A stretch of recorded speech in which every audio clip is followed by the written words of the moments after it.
The best way to learn about Excel 2013 is to start using it. This is what you see when you start Excel for the first time. You can open an existing workbook over here, or start with a template. Since this is our first time, let's keep it simple and select Blank Workbook. The area down here is where you create your worksheet. And you'll find all the tools you need to work on it up here in this area called the ribbon. In this area, you'll find the name box and formula bar. You'll see what those do as we go along. Now click somewhere in the work area. These little rectangles called cells each hold one piece of information, some text, a number, or a formula. Let's say we want to create a worksheet to track expenses on an expansion project. Type the first budget item and press Enter. There are literally millions of cells in a worksheet, but each one can be identified using this grid system of rows and columns. For example, the address of this cell is C6, column C, row 6. The name box shows which cell is selected. You'll see why addresses are important later. Next, type the other budget items. This is a breakdown of the work required for the expansion project. If the text doesn't fit in the cells, come up here and hold the mouse over the column border until you see a double-headed arrow. Then click and drag the border to widen the column. Now to make our worksheet more interesting, let's add rough estimates for each work item in the next column. To make the numbers look like dollar amounts, we'll add some formatting. First, select the numbers by clicking the first number and dragging the mouse down the list. The gray highlighting and green border mean the cells are selected. Right-click the selection, and the right-click menu opens, along with this box up here called the Mini Toolbar. The Mini Toolbar changes depending on what you select. In this case, it contains commands for formatting the cells.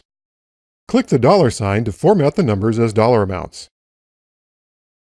Now it's beginning to look more like a worksheet. To make it official, let's add a header row up here so that anyone who looks at the worksheet will know what the data means in each column. Next, let's do something to the data to make it easier to work with. Select the header and data. Click the top left corner and drag the mouse to the bottom right. This time, instead of right-clicking, just hold the mouse over the selection and a button appears. Click it and the Quick Analysis lens opens. This contains a set of tools for helping you analyze your data. Click Tables and then click Table. And the data is converted to a table. You don't have to do this, but working with data as a table has certain advantages. For example, you can click these arrows to quickly sort or filter the data. You also have a lot of commands and options to choose from up here on the ribbon. For example, we can add a total row to the table or remove the banded rows. While we're up here, let's take a closer look at the ribbon. The commands and options you can work with are organized into these tabs. Most of the commands you'll need are on the Home tab. For example, you can come here to format text and numbers, or change a cell style.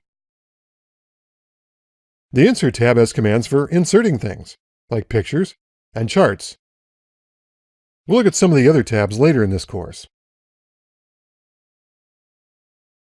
The Table Tools Design tab is called a contextual tab because it appears only when you're working on the table.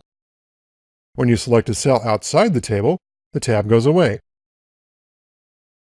You'll also see contextual tabs when you're working with other insertable objects, like sparklines and pivot charts.